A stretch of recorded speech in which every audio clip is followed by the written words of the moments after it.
Hey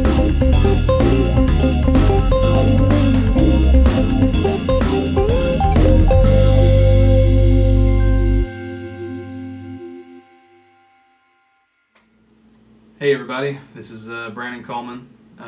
Thanks for watching this video and this lesson on a new way to play over major 7 flat 9 chords. Not doing this video in fancy HD or anything because I just wanted to record it really fast and get it out to everybody because it's really piqued my interest and has been something that I've been trying to inject into my harmonic language lately, and I feel like y'all should know it too.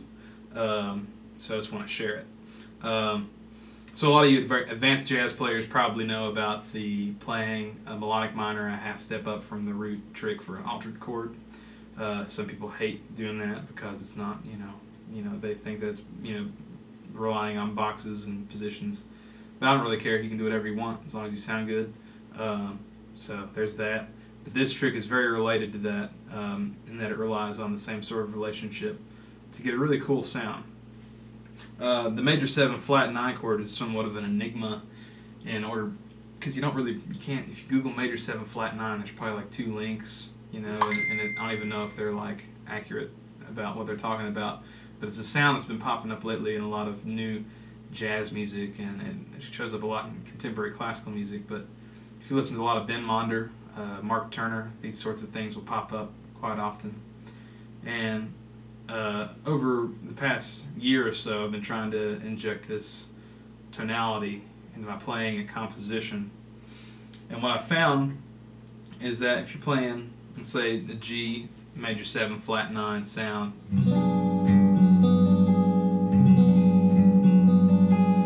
the voicing A is not that good. I'm using a rooted voicing of root major 7, 3, 5, and flat 9.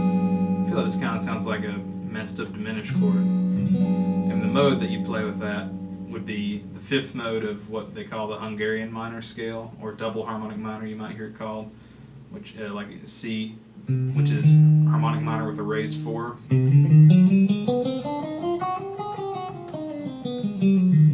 I played the natural 4 in there too, but whatever. So there's that. But I don't really like that voicing. So I found this voicing that I like that brightens it up a lot, and it's changing that 5th to the sharp 11.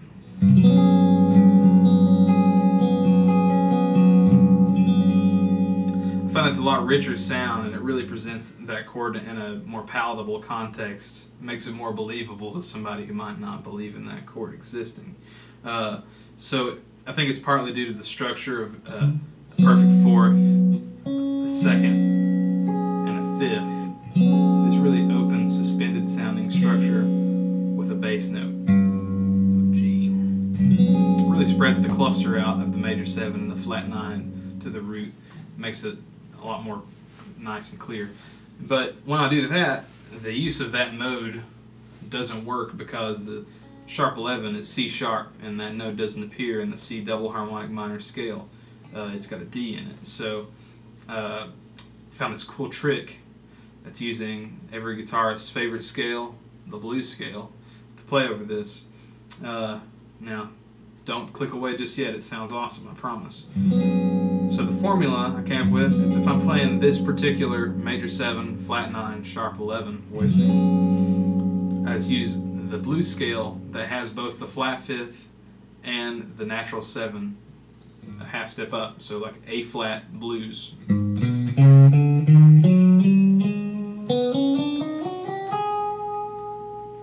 Yeah, totally guitaristic scale, probably one of the first scales you ever learn. Now I'm going to play the chord back and let you hear how that sounds over it. It sounds pretty awesome.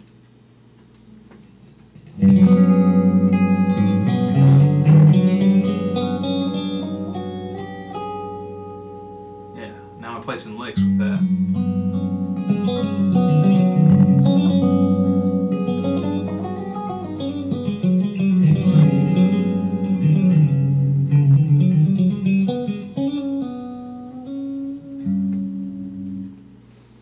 So what happens is it's really a cool trick because all the notes work. It's the scale that's related to that voicing. The A flat is the flat 9 interval. The B natural is the major 3rd.